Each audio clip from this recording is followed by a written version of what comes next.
Assalamualaikum warahmatullahi wabarakatuh. Kita bertemu kembali dalam video pembahasan pengantar ilmu ekonomi. Apa kabar sahabat akademika semua? Pada kesempatan video kali ini, saya akan mencoba membahas tentang elastisitas, yaitu konsep dasar dan penerapannya. Ya, kalau kita membicarakan masalah elastisitas, mungkin bukan hal yang baru ya. Sebelumnya sudah kita pernah dengar apa itu elastisitas. Baik, elastisitas merupakan konsep penting dalam ilmu ekonomi yang mengukur kepekaan suatu variabel terhadap perubahan variabel lainnya. Konsep ini sangat berguna dalam memahami perilaku konsumen, produsen, dan pemerintah dalam pengambilan keputusan ekonomi. Ya, elastis itu bisa dikatakan lentur ya, lentur atau fleksibel atau mudah berubah. Nah, elastisitas di sini itu mengukur kepekaan suatu variabel terhadap perubahan variabel lainnya. Nah, kita masih sama-sama mengetahui bahwa pada permintaan maupun penawaran itu variabelnya ada dua. Yang pertama adalah jumlah barang yang diminta atau jumlah barang yang ditawarkan. Kemudian variabel yang kedua adalah harga. Berarti pada konsep elastisitas di sini akan mengukur kepekaan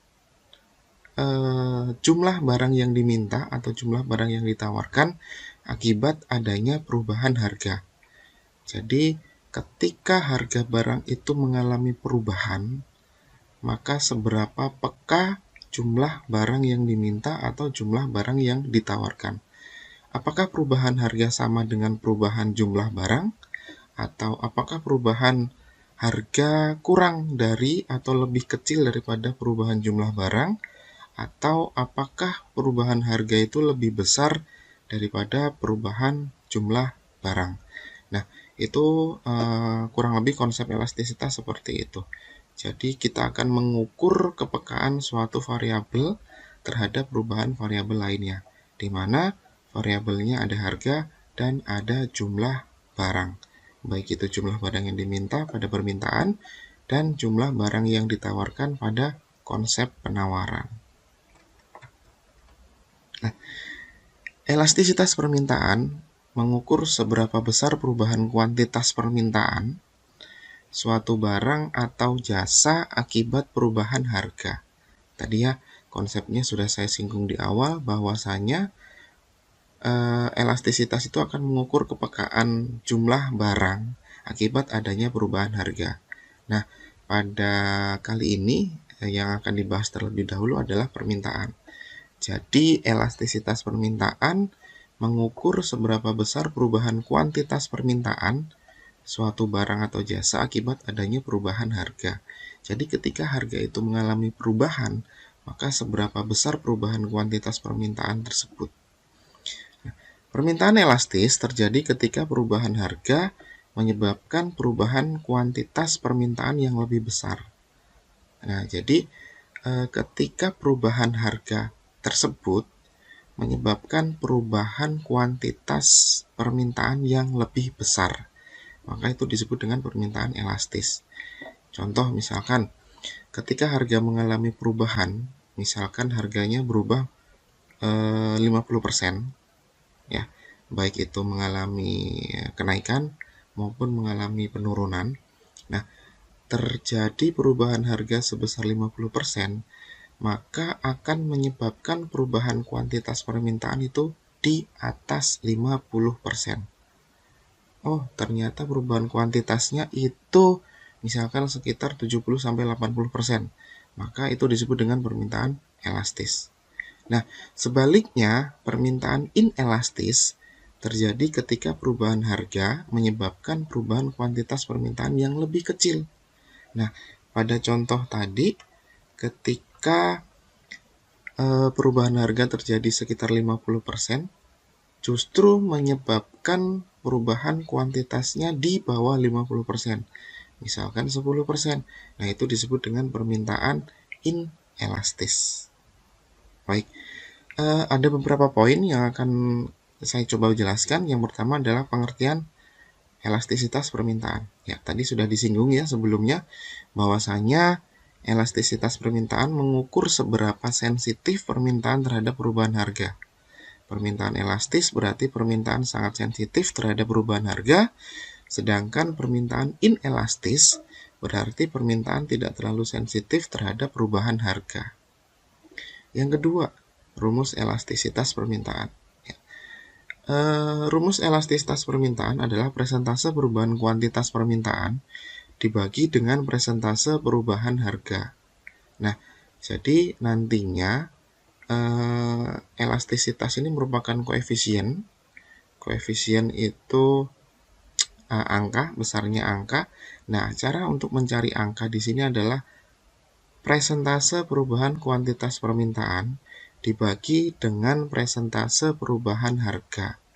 Nah, nanti akan diketahui apakah koefisien elastisitas permintaan tersebut berupa positif, negatif, atau mungkin bahkan 0. Nah, nanti akan tergolong ke dalam beberapa macam daripada elastisitas permintaan itu sendiri.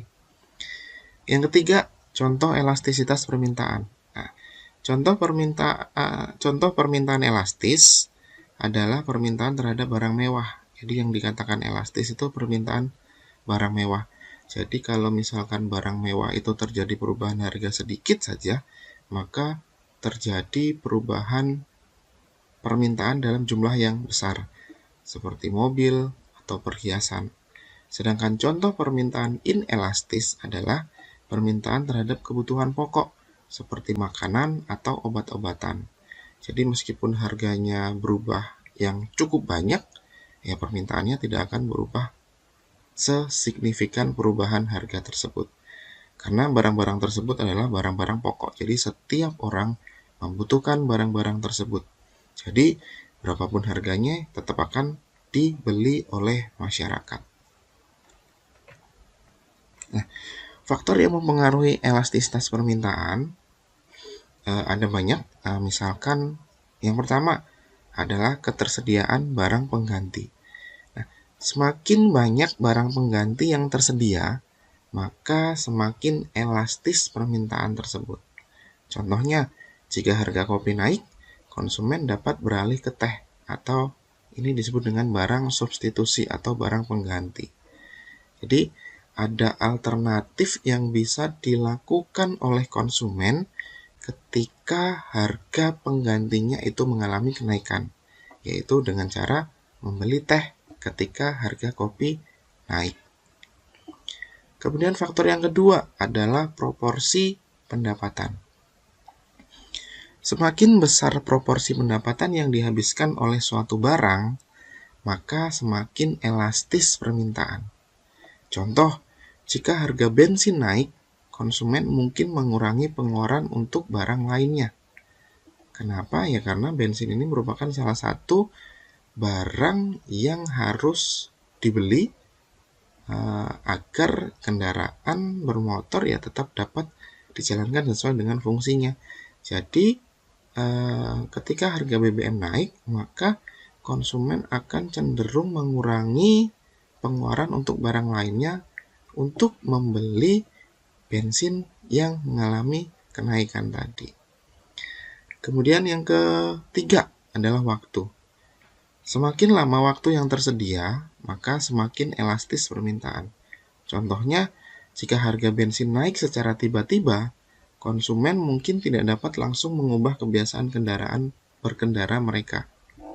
Jadi, kalau misalkan harga bensin itu mengalami kenaikan tetapi secara mendadak, ya maka si konsumen akan perlu menyesuaikan habit mereka dalam berkendara. Entah itu mengurangi frekuensi berkendaranya, atau entah itu mengganti dengan kendaraan yang lain, dan lain seterusnya. Tetapi semakin apabila harga bensin itu mengalami kenaikan tetapi secara jangka panjang di sini berarti artinya tidak secara mendadak ya, maka konsumen akan cenderung lebih bisa untuk mengatur kebiasaan berkendara mereka. Jadi itu beberapa faktor yang mempengaruhi elastisitas permintaan. Baik, sahabat akademika, sampai di sini dulu pembahasan tentang elastisitas. Kita akan bahas materi-materi berikutnya di video yang akan datang. Sampai di sini saya akhiri, wabillahi taufik wal hidayah. Wassalamualaikum warahmatullahi wabarakatuh.